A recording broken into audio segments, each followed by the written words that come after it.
Dr. Pankaj Gopal sir, and all my friends and all doctors, respected doctors. I express my sincere thanks and respect to Dr. Kaushik sir. I think this second opportunity he gave me for presenting a topic in Homoeopathic Science Circle. Second time, this is the second time. My topic, today's topic is autoimmune disease and is scope of homeopathy in autoimmune. My topic, I try to give the understanding autoimmune disease. Here I try to, and all are practitioners, and there is no need for much details of autoimmune disease, but by initial slides I try to express the review and refreshing your memory about autoimmune disease. And I present a case of Crohn's disease which is treated using homeopathic medicines. And let's start my slides one by one. I know all of you know that what is autoimmune disease. Autoimmune disease, everybody knows that, say, some disturbance in the normal immune mechanism for body. Everybody knows that our immune system is very sensitive, and there is a fine balance between our normal cells and the foreign cells.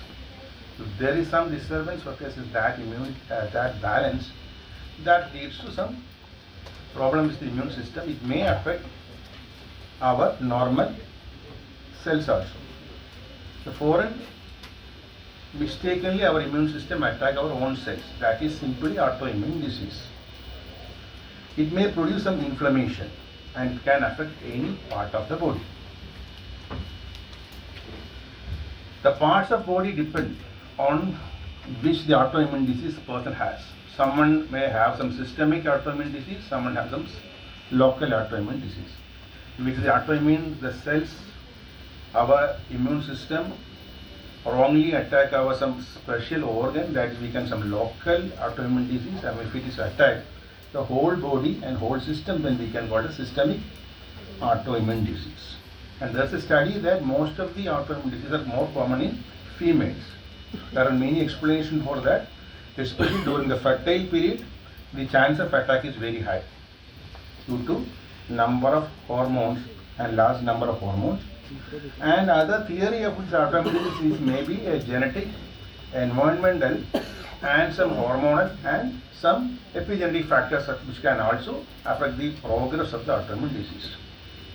These are the common symptoms we can find in a autoimmune disease. Everybody knows fatigue, fever, muscle pain, joint pain, skin symptom, abdominal pain, digestion, and swollen glands. These are the common symptoms. That is, in our term, we can use these are the generic symptoms which can consider while prescribing a medicine for or selecting a medicine for autoimmune disease. These are the generic symptoms which cover the all autoimmune disease, almost all autoimmune disease. The exact cause of autoimmune disease is is not clearly known. These are already I explained that it may be genetic, environment, hormonal factors, as well as certain infections. Some infections also produce sudden autoimmune changes because some infection behave like super antigens. These are the symbol diagram. These are the common area where autoimmune disease can affect. It's can nervous system, multiple sclerosis, myasthenia gravis, endocrine system, type 1 diabetes and Graves' disease, and some ulcerative colitis or Crohn's disease, and rheumatoid arthritis, Sjogren's syndrome, psoriasis, dermatitis. These are the common autoimmune disease we can come across during our practice. This is a delicate balance. Immune system is a delicate balance. That's maintain a balance between the defending agent and foreign invaders and protecting their own cells. There is a mechanism, soft mechanism between the B cells and T lymphocytes of our immune system that have a common balance. If there is some imbalance, that leads to some autoimmune disease.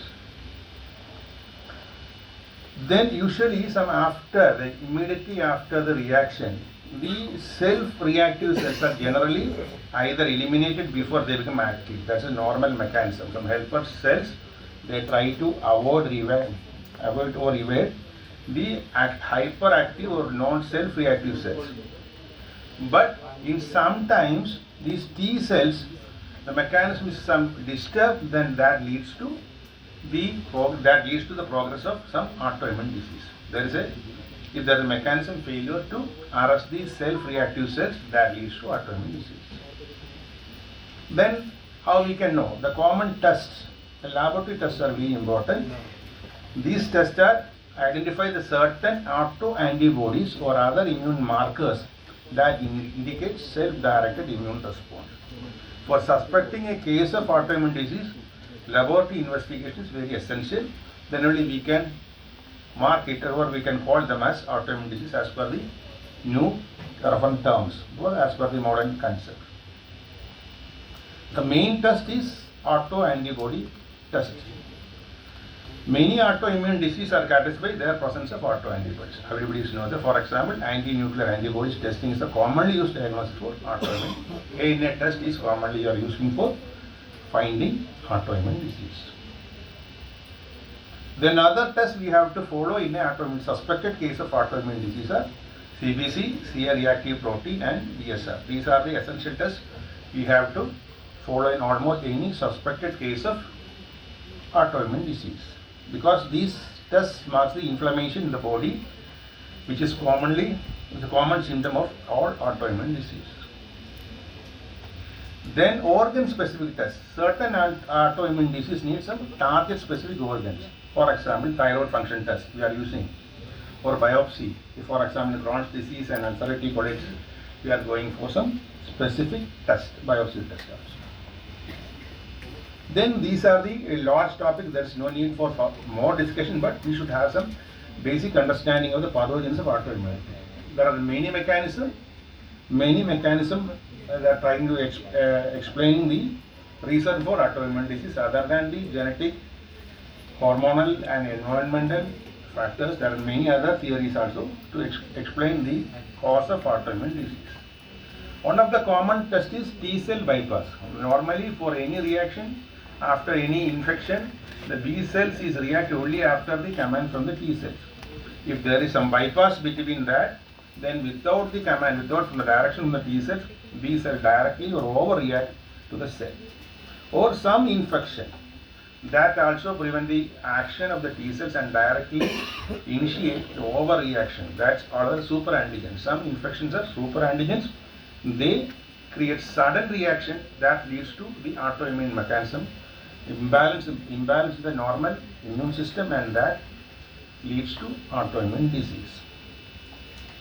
Then T cell and B cell discordance. Usually for any antigen, both the cells, T and B cells, attack the same cell, same antigen, but there is some defect that also leads to the imbalance between the T and B cells, that also leads to the autoimmune response, and that will be autoimmune disease, leads to autoimmune disease. Then normally, all of us know the streptococcus infection, and most of some bacteria having almost same antigenic structure of normal human cells. So many of the time, this considering this infection, for example, streptococcus antigen, the body is also attacking our heart muscles, heart cells. Consider it as a foreign cells, also producing some reaction that leads to immunity reaction, abnormal immunity response to normal cells. Mainly try to understand the antigen structures of the disease condition. Most of the autoimmune diseases, especially human beings, mainly having 5 characters only. Antigens of 5 characters. I already described only 5 characters of antigens are responsible for almost all type of autoimmune disease of human beings. If you have an understanding, I have some idea about these antigens, that will help to study in detail about the course of autoimmune disease, because these are the 5 antigens. They are responsible for almost all autoimmune disease of human body. Then the idea that spontaneous autoimmunity may result when binding of antibody to certain antigens leads to apparent signals that feed to parent B cell through membrane of ground ligands. More indirect reaction, I will not in detail. Molecular mimicry. Some exogenous antigens may share structural similarity of certain host antigens. That also leads to that I will already explain. That is the streptococcal infection, streptococcal infection that leads to an abnormal reaction to normal cardiac muscle by our body. That's in rheumatic fever we are experiencing this. Then cross reaction. Some cross reaction also leads to these some structure. So if you know the structure of T lymphocytes, with some component structure of T lymphocytes attacked by many antigens, that also cross reaction than the normal reaction. Then cytokine dysregulation. The cytokine have been divided up. So everyone knows cytokines, especially during the COVID time. We study interleukin 4, 10. These are the cytokine have been divided into two groups. They also have some responsibility in improper response of the cytokine, that also leads to autoimmune reaction. Overreaction of the cytokine also leads to autoimmunity. Then there are dendritic cells and antigens and lymphocytes also. There are these are theories. There is no such supportive support from even from modern study of modern pathology. There is no such detailed support, but these are the theories other than the established theory of this genetic, hormonal and environmental theory. These all are theories. These all supports some autoimmunities. These theory is very much similar to our theory of chronic disease. Exposure to phylogenetically primitive glycine activities. Actually, during the evolution time, some body cells of human life, without they are not able to establish the cause of the actual cause of this chronic inflammatory condition. There is no such test. Even in modern pathology, there is no such test. This chronic and inflammatory cell damage, the adaptive immune system is recruited to self-tolerance loss with the increased auto-antibody production. This almost our miasm theories was very much related to this theory of this autoimmunity, because there is no such test. Even in pathology test, there is no such test. Although the root of autoimmune disease may be underlying various degenerative disease states, no diagnostic for this disease mechanism exists at present, and thus its role in human autoimmunity is currently unknown. That is the explanation given by the allopathic modern pathology textbook.